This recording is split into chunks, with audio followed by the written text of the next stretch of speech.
नमस्कार, मैं हूं आपके साथ विशाल कालरा।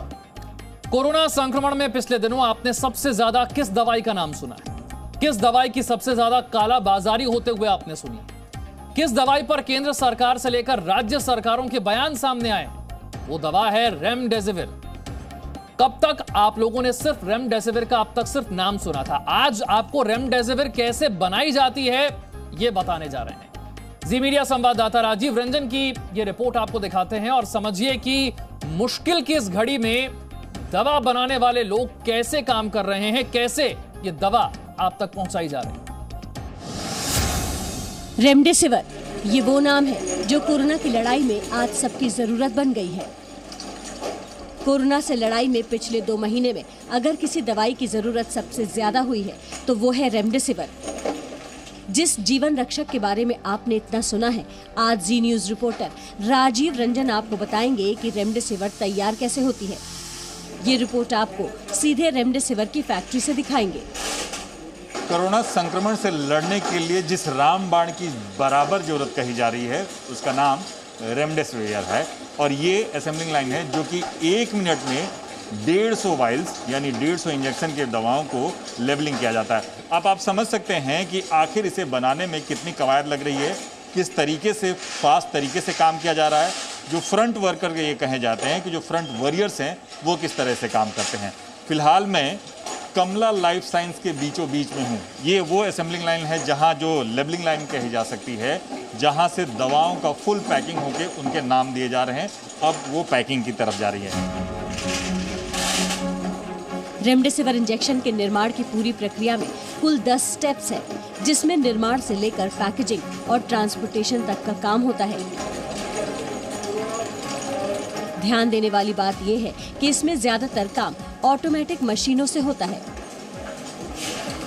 सबसे पहले बात करते हैं प्रोडक्शन यूनिट की, जहां रॉ मटेरियल से रेमडेसिविर तैयार किया जाता है। प्रोडक्शन यूनिट में सबसे पहले रेमडेसिविर इंजेक्शन का सॉल्यूशन बनाया जाता है। फिर वायल को हाई एंड मशीन से साफ किया जाता है, जिसमें जेट लगे होते हैं। फिर इन वायल को मशीनों के जरिए सुखाया जाता है। ये सारा काम मशीन ही करती है। कि मैं दूसरे सेक्शन में आया हूँ जहाँ से अब आप शायद मशीनों के यानी वो जो एम्पल्स हैं उसके स्टरलाइजेशन की तरफ हम बढ़े। अभी ये जो हमारा एरिया है इसको बोलते हैं वायल वॉशिंग एंड डीपायरेजनेशन। यहाँ वायल वॉश किया जाता है। वायल यानी कि बोतल, जो बोतल यहाँ आएगी उसके इन्वर्टेड उल्टा बोतल करेंगी मशीन। अब बोतल के अंदर जेट जाएगा, जेट में से WF आएगा, water for injection. Internally wash करेगा और एक्सटर्नली वॉश करेगा, दोनों तरफ से वॉश किए। और ये सब फुल ऑटोमेटिक दिख रहा है कि कहीं किसी के हाथ से संपर्क ना हो, मैन मेड ना हो, मतलब मैन हैंडल के बजाय सीधा मशीनों से जा। इसके बाद इस चेंबर में आता है। इस चेंबर में क्या है? इस चेंबर में बताएं मुझे। अभी ये जो है वायल वॉश होने के बाद उसको टनल बोलते हैं। इसमें 315 डिग्री टेम्परेचर रखा जाता है। 315 डिग्री टेम्परेचर में वायल का डीपायरेजनेशन होता है। डीपायरेजनेशन यानी कि निर्जंतुकरण।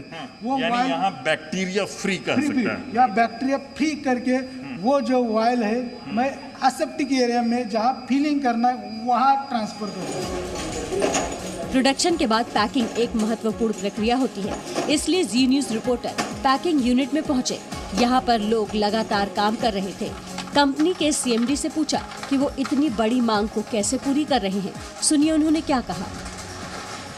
जितनी मात्रा में पहले रिक्वायरमेंट थी, जैसे 10,000 वायल पर डे की रिक्वायरमेंट थी, वो हमने फुलफिल की।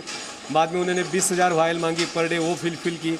अभी उनकी डिमांड है 1 लाख वायल पर डे बनाने की। तो पिछले कई दिनों से हम लोग 1-1 लाख वायल पर डे बना रहे हैं और अपनी इंस्टॉल कैपेसिटी ही बहुत बड़ी है। तो हमें कैपेसिटी बढ़ाने की ज़रूरत नहीं, सिर्फ प्रोडक्शन बढ़ाने की ज़रूरत है। तो हम लोग अगर बराबर जितनी रिक्वायरमेंट है तो उसके 50 लाख वायल भी हम लोग पर महीने बना के दे सकते हैं। इतना ही नहीं, हमने ये इनसे समझने की कोशिश की कि ऐसे समय में जब कोरोना का खतरा इतना ज़्यादा है तो इनके कर्मचारी कैसे लगातार काम कर रहे हैं। अभी 1 मार्च से लेके जिस तरह से इसकी रिक्वायरमेंट पड़ी है, और बेसिकली ये बिजनेस की सब्जेक्ट नहीं है, इट्स अ नोबल कॉज। लोगों की जाने जा रही है तो जो रिक्वायरमेंट मार्केट की उसके लिए सभी स्टाफ सेंसिटिव है ऑन ह्यूमैनिटी ग्राउंड। 1 मार्च से लेके किसी ने वॉलेंटरीली, कंपनी ने कोई कंपल्शन नहीं किया है, लेकिन वॉलेंटरीली किसी ने वीकली ऑफ तक नहीं लिया है। ये इमरजेंसी का समय सब लोग जानते हैं, तो ज़्यादा से ज़्यादा मात्रा में, पर्याप्त मात्रा में हमारे यहाँ से जितना हो सके उतना हम लोग प्रोडक्ट बना के जो ओनर है कंपनी के उनको दे रहे हैं। इस प्रक्रिया को देखकर आप जरूर निश्चिंत होंगे कि आने वाले दिनों में रेमडेसिविर की कमी नहीं रहेगी। कुछ दिनों की बात है, पूरे महाराष्ट्र और महाराष्ट्र के बाहर पूरे भारतवर्ष में ये पर्याप्त मात्रा में बहुत जल्दी ही उपलब्ध होने वाली है। वो कवायद साफ है, दवा पूरी तरह से बनकर तैयार, और सबसे बड़ी बात है कि इस कोरोना संक्रमण से बचाने के लिए ये फ्रंट वॉरियर रात दिन काम करते हैं। यही लोगों को आश्वस्त करते हैं कि दवाएं बन रही हैं, दवाएं आपको समय पर मिलेगी, आप इसके लिए परेशान ना हो। कैमरामैन प्रकाश दुआ के साथ राजीव रंजन सिंह, जी मीडिया, पालघर। कोरोना के लगातार बढ़ते आंकड़ों से सभी परेशान हैं, तो वहीं पूरे उत्तर प्रदेश में इस समय कोरोना के सबसे ज्यादा केस हैं मेरठ में। ऐसे में मेरठ में एकीकृत Covid command and control centre बनाया गया है, लेकिन ये कंट्रोल सेंटर कितना कारगर है, क्या लोगों की उम्मीदों के मुताबिक ये उनकी मदद कर पा रहा है? शोभित चतुर्वेदी की ये रिपोर्ट देखिए।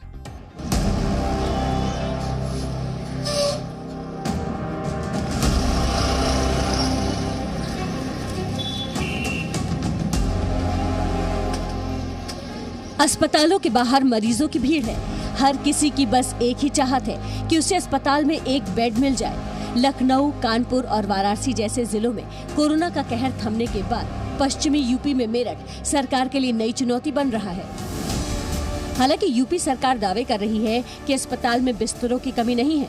मुख्यमंत्री योगी आदित्यनाथ खुद अलग अलग जिलों का दौरा कर रहे हैं, लेकिन असलियत क्या है?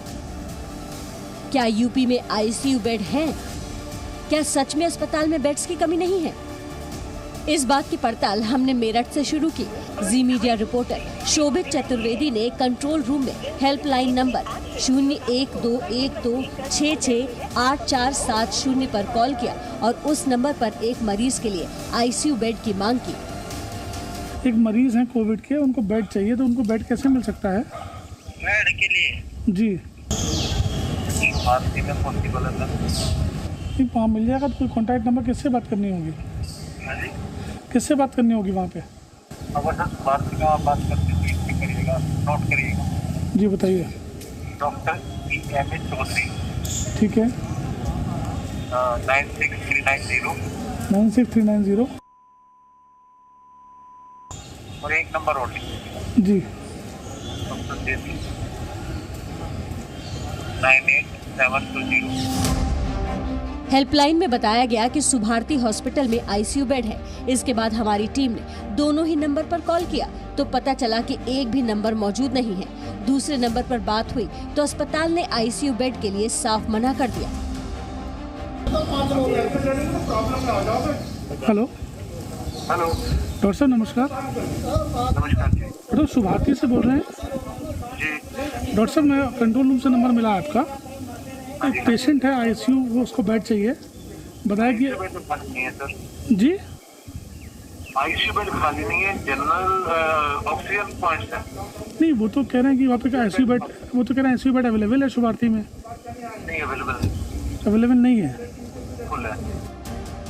इस पूरे रियलिटी चेक के बाद ये तो साफ हो चुका था कि कंट्रोल रूम सिर्फ खाना पूर्ति कर रहा है। उनके बताने के बाद भी अस्पतालों में आईसीयू बेड्स नहीं हैं। इसलिए कंट्रोल रूम के दावों की सच्चाई जानने के लिए हम कंट्रोल रूम पहुंच गए और हेल्पलाइन नंबर पर बैठे अधिकारी से ये पूछा कि लोगों को अस्पताल में बेड्स क्यों नहीं मिल रहे हैं, जबकि कंट्रोल रूम आईसीयू बेड्स होने की बात कह रहा है। सुनिए उन्होंने क्या कहा। आपने नंबर दिया कि यहाँ बात करिए, वहाँ पे बेड अवेलेबल है, उन्होंने साफ मना कर दिया। ऐसे कैसे हेल्प होता है? जैसे गंभीर मरीज का सर फ़ोन आता है, सर हम उनको बता दें, डॉक्टर साहब का नंबर दे देते हैं, वो उनसे पेपर्स मांगते हैं सर, उसके आधार पर सर उनकी हेल्प करते हैं डॉक्टर साहब। नहीं, जैसे वहाँ बेड के लिए मना कर दिया, आपने कहा बेड अवेलेबल है, हमने बात की, उन्होंने मना कर दिया, तो क्या डेटा गलत है या कहाँ लापरवाही हो रही है? सर हमारे पास जो हॉस्पिटल्स की अपडेट नहीं है सर इस समय, आ जाती है सर जनरल। सरकार की ये कोशिश भले ही हो सकती है कि जनता को राहत दी जाए और इस महामारी में सबको बचाया जाए, पर सरकारी अधिकारियों की लापरवाही की वजह से कोरोना कंट्रोल रूम सिर्फ समय पास करने का जरिया बन गया है, जिसकी सच्चाई सरकार को पता ही नहीं है। शोभित चतुर्वेदी, जी मीडिया, मेरठ। और अब बात दिल्ली की। दिल्ली में पिछले 5 दिनों में कोरोना के मामले घटे हैं। अस्पतालों के बाहर अब मरीजों की संख्या कम दिख रही है। ना ऑक्सीजन के लिए भागम भाग है और ना ही अस्पताल में बिस्तर की कमी है। ऐसे में सवाल यह है कि क्या सच में दिल्ली में कोरोना की लहर अब धीमी पड़ गई है? वरुण भसीन की ये ग्राउंड रिपोर्ट। 10 मई कोरोना के 12,651 केस, 14 मई कोरोना के 8,500 केस।